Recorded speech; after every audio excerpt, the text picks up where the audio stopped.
Chapter 7. My dinner goes up in smoke. Word of the bathroom incident spread immediately. Wherever I went, campers pointed at me and murmured something about toilet water. Or maybe they were just staring at Annabeth, who was still pretty much dripping wet. She showed me a few more places. The metal shop, where kids were forging their own swords, and the arts and crafts room, where satyrs were sandblasting a giant marble statue of a goat man, and the climbing wall, which actually consisted of two facing walls that shook violently, dropping boulders, sprayed lava, and clashed together if you didn't get to the top fast enough. Finally, we returned to the canoeing lake, where the trail led back to the cabins. "I've got training to do," Annabeth said flatly. "Dinner's at 7:30. Just follow your cabin to the mess hall." "Annabeth, I'm sorry about the toilets." "Whatever. It wasn't my fault." She looked at me skeptically, and I realized it was my fault. I'd made water shoot out of the bathroom fixtures. I didn't understand how, but the toilets had responded to me.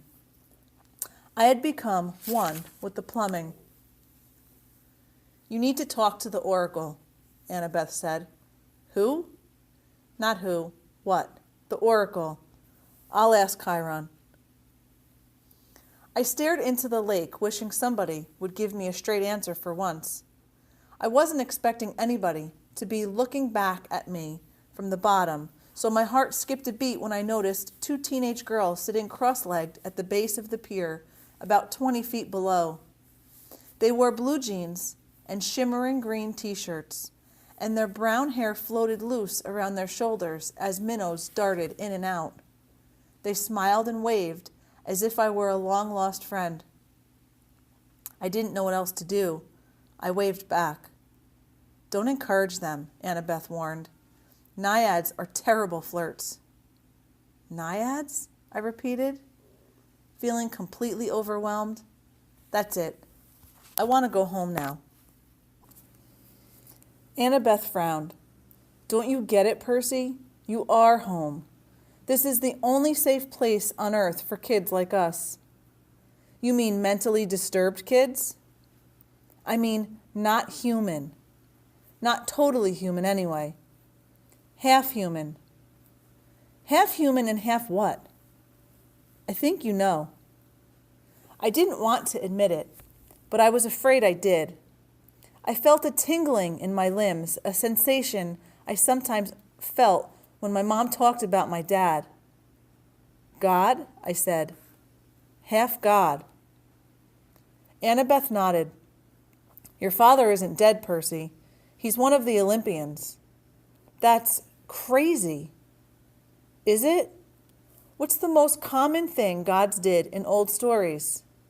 They ran around falling in love with humans and having kids with them. Do you think they've changed their habits in the last few millennia?"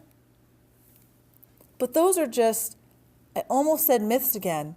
Then I remembered Chiron's warning that in 2,000 years, I might be considered a myth. "But if all the kids here are half gods," "demigods," Annabeth said. "That's the official term. Or half-bloods. Then who's your dad?" Her hands tightened around the pier railing. I got the feeling I just trespassed on a sensitive subject. "My dad is a professor at West Point," she said. "I haven't seen him since I was very small. He teaches American history." "He's human." "What? You assumed it has to be a male god who finds a human female attractive? How sexist is that?" "Who's your mom then?" "Cabin 6. "Meaning?" Annabeth straightened. "Athena, goddess of wisdom and battle." "Okay," I thought. "Why not?" "And my dad?" "Undetermined," Annabeth said. "Like I told you before, nobody knows." "Except my mother. She knew." "Maybe not, Percy. Gods don't always reveal their identities. My dad would have. He loved her." Annabeth gave me a cautious look. She didn't want to burst my bubble. Maybe you're right. Maybe he'll send a sign. That's the only way to know for sure. Your father has to send you a sign claiming you as his son. Sometimes it happens. You mean sometimes it doesn't? Annabeth ran her palm along the rail. The gods are busy. They have lots of kids and they don't always, well, sometimes they don't care about us, Percy. They ignore us. I thought about some of the kids I'd seen in the Hermes cabin, teenagers who looked sullen and depressed, as if they were waiting for a call that would never come. I'd known kids like that at Yancey Academy, shuffled off to boarding school by rich parents who didn't have the time to deal with them. But gods should behave better. So I'm stuck here, I said. That's it? For the rest of my life? It depends, Annabeth said. Some campers only stay the summer. If you're a child of Aphrodite or Demeter, you're probably not a real powerful force. The monsters might ignore you, so you can get by with a few months of summer training and live in the mortal world the rest of the year. But for us, it's too dangerous to leave. We're year-rounders. In the mortal world, we attract monsters. They sense us. They come to challenge us. Most of the time, they'll ignore us until we're old enough to cause trouble, about 10 or 11 years old. But after that, most demigods either make their way here or they get killed off. A few manage to survive in the outside world and become famous. Believe me, if I told you the names, you'd know them. Some don't even realize they're demigods, but very... Annabeth shook her head. Not unless they're intentionally stalked in the woods or specially summoned by somebody on the inside. Why would anybody want to summon a monster? Practice fights, practical jokes. Practical jokes? The point is, the borders are sealed to keep mortals and monsters out. From the outside, mortals look into the valley and see nothing unusual, just a strawberry farm. So, you're a year-rounder? Annabeth nodded. From under the collar of her t-shirt, she pulled a leather necklace with 5 clay beads of different colors. It was just like Luke's, except Annabeth's also had a big gold ring strung on it, like a college ring. I've been here since I was 7, she said. Every August, on the last day of summer session, you get a bead for surviving another year.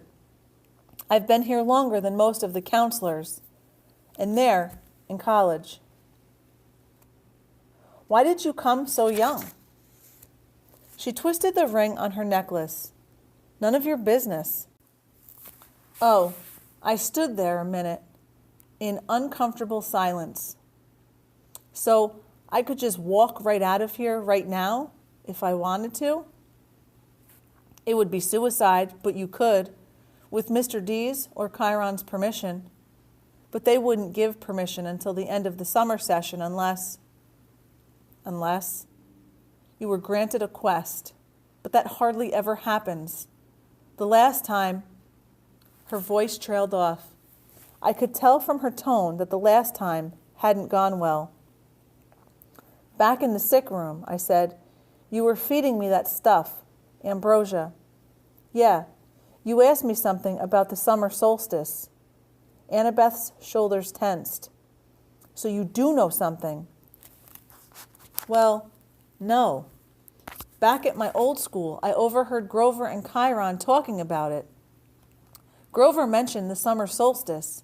He said something like, we didn't have much time because of the deadline. What did that mean? She clenched her fists. I wish I knew. Chiron and the satyrs, they know, but they won't tell me. Something is wrong in Olympus, something pretty major. Last time I was there, everything seemed so normal. You've been to Olympus? Some of us year-rounders, Luke and Clarice and I, and a few others, we took a field trip during winter solstice. That's when the gods have their big annual council. But how did you get there? The Long Island Railroad, of course. You get off at Penn Station, Empire State Building, special elevator to the 600th floor. She looked at me like she was sure I must know this already. You are a New Yorker, right? Oh, sure.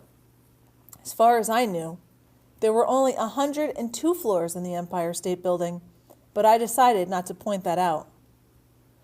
Right after we visited, Annabeth continued, the weather got weird, as if the gods had started fighting. A couple of times since, I've overheard satyrs talking. The best I can figure out is that something important was stolen, and if it isn't returned by summer solstice, there's going to be trouble. When you came, I was hoping, Athena can get along with just about anybody, except for Ares. And of course, she's got the rivalry with Poseidon. But, aside from that, I thought we could work together. I thought you might know something. I shook my head. I wish I could help her, but I felt too hungry and tired and mentally overloaded to ask any more questions. I've got to get a quest, Annabeth muttered to herself. I'm not too young. If they would just tell me what the problem. I could smell barbecue smoke coming from somewhere nearby. Annabeth must have heard my stomach growl. She told me to go on. She'd catch me later. I left her on the pier, tracing her fingers across the rail as if drawing a battle plan. Back at cabin 11, everybody was talking and horsing around waiting for dinner. For the first time, I noticed that a lot of campers had similar features: sharp noses, upturned eyebrows, mischievous smiles. They were the kind of kids that teachers would peg as troublemakers. Thankfully, nobody paid much attention to me as I walked over to my spot on the floor and plopped down with my minotaur horn. The counselor Luke came over. He had the Hermes family resemblance too. It was marred by that scar on his right cheek, but his smile was intact. Found you a sleeping bag, he said, and here, I stole you some toiletries from the camp store. I couldn't tell if he was kidding about the stealing part. I said, thanks. No prob. Luke sat next to me, pushed his back against the wall. Tough first day? I don't belong here, I said. I don't even believe in gods. Yeah, he said. That's how we all started. Once you start believing in them, it doesn't get any easier. The bitterness in his voice surprised me because Luke seemed like a pretty easygoing guy. He looked like he could handle just about anything. So your dad is Hermes? I asked. He pulled a switchblade out of his back pocket, and for a second I thought he was going to gut me. But he just scraped the mud off the sole of his sandal. Yeah, Hermes. The wing-footed messenger guy. That's him. Messengers. Medicine. Travelers, merchants, thieves. Anybody who uses the roads. That's why you're here, enjoying Cabin 11's hospitality. Hermes isn't picky about who he sponsors. I figured Luke didn't mean to call me a nobody. He just had a lot on his mind. You ever meet your dad? I asked. Once. I waited, thinking that if he wanted to tell me, he'd tell me. Apparently, he didn't. I wondered if the story had anything to do with how he got his scar. Luke looked up and managed a smile. Don't worry about it, Percy. The campers here, they're mostly good people. After all, we're extended family, right? We take care of each other. He seemed to understand how lost I felt, and I was grateful for that, because an older guy like him, even if he was a counselor, should have steered clear of an uncool middle schooler like me. But Luke had welcomed me into the cabin. He'd even stolen me some toiletries, which was the nicest thing anybody had done for me all day. I decided to ask him one last big question, the one that had been bothering me all afternoon. Clarice from Aries was joking about me being Big 3 material. Then Annabeth twice. She said, I might be the one. She said, I should talk to the oracle. What's that all about? Luke folded his knife. I hate prophecies. What do you mean? His face twitched around the scar. Let's just say I messed things up for everybody else. The last 2 years, ever since my trip to the Garden of the Hesperides went sour, Chiron hasn't allowed any more quests. Annabeth's been dying to get out into the world. She pestered Chiron so much, he finally told her he already knew her fate. He'd had a prophecy from the oracle. He wouldn't tell her the whole thing, but he said Annabeth wasn't destined to go on a quest yet. She had to wait until somebody special came to the camp. Somebody special? Don't worry about it, kid, Luke said. Annabeth wants to think every new camper who comes through here is the omen she's been waiting for. Now come on, it's dinner time. The moment he said it, a horn blew in the distance. Somehow I knew it was a conch shell, even though I'd never heard one before. Luke yelled, 11, fall in. The whole cabin, about 20 of us, filed into the commons yard. We lined up in order of seniority, so of course I was dead last.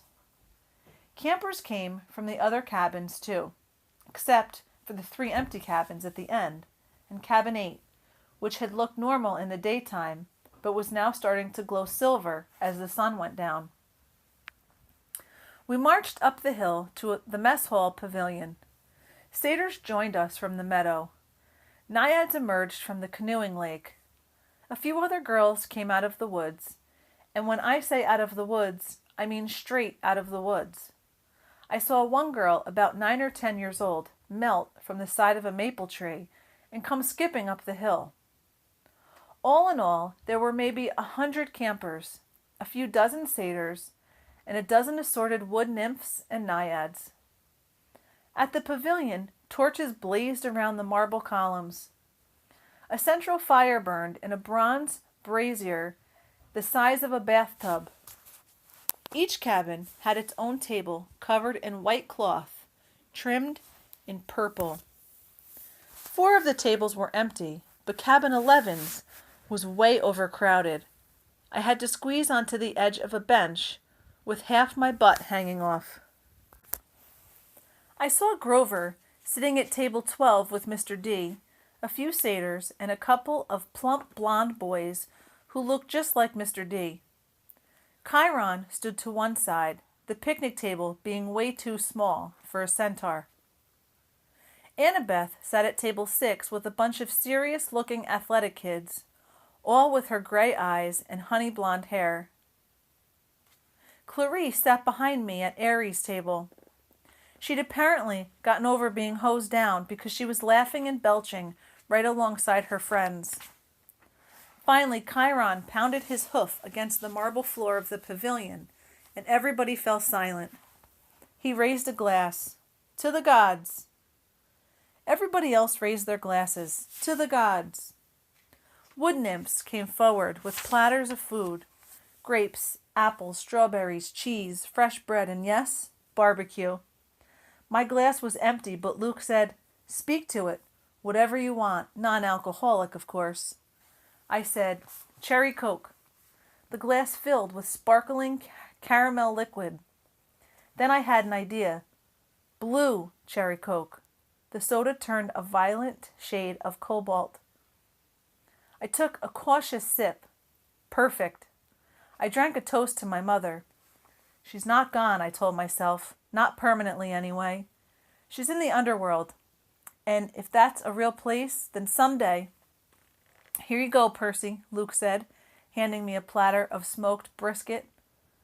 I loaded my plate and was about to take a big bite when I noticed everybody getting up, carrying their plates toward the fire in the center of the pavilion. I wondered if they were going for dessert or something. "Come on," Luke told me. As I got closer, I saw that everyone was taking a portion of their meal and dropping it into the fire. The ripest strawberry, the juiciest slice of beef, the warmest, most buttery roll. Luke murmured in my ear, "Burnt offerings for the gods. They like the smell." "You're kidding." His look warned me not to take this lightly, but I couldn't help wondering why an immortal, all-powerful being would like the smell of burning food. Luke approached the fire, bowed his head, and tossed in a cluster of fat red grapes. "Hermes." I was next. I wish I knew what God's name to say.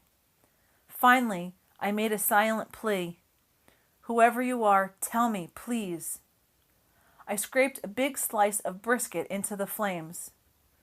When I caught a whiff of the smoke, I didn't gag. It smelled nothing like burning food. It smelled of hot chocolate and fresh baked brownies, hamburgers on the grill, and wild flowers, and 100 other good things that shouldn't have gone well together, but did. I could almost believe the gods could live off that smoke. When everybody had returned to their seats and finished eating their meals, Chiron pounded his hoof again for our attention. Mr. D got up with a huge sigh. "Yes, I suppose I'd better say hello to all you brats." "Well, hello. Our activities director Chiron says the next Capture the Flag is Friday. Cabin 5 presently holds the L'Oreals." A bunch of ugly cheering rose from the Aries table. "Personally," Mr. D continued, "I couldn't care less, but congratulations. Also, I should tell you that we have a new camper today, Peter Johnson." Chiron murmured something. Percy Jackson," Mr. D corrected. "That's right. Hurrah, and all that. Now run along to your silly campfire. Go on." Everybody cheered. We all headed down toward the amphitheater where Apollo's cabin let us sing along. We sang camp songs about the gods and ate s'mores and joked around, and the funny thing was, I didn't feel that anyone was staring at me anymore. I felt that I was home. Later in the evening, when the sparks from the campfire were curling into a starry sky, the conch horn blew again, and we all filed back into our cabins. I didn't realize how exhausted I was until I collapsed on my borrowed sleeping bag. My fingers curled around the Minotaur's horn. I thought about my mom, but I had good thoughts. Her smile, the bedtime stories she would read me when I was a kid, the way she would tell me not to let the bed bugs bite. When I closed my eyes, I fell asleep instantly. That was my first day at Camp Half-Blood. I wish I'd known how briefly I would get to enjoy my new home.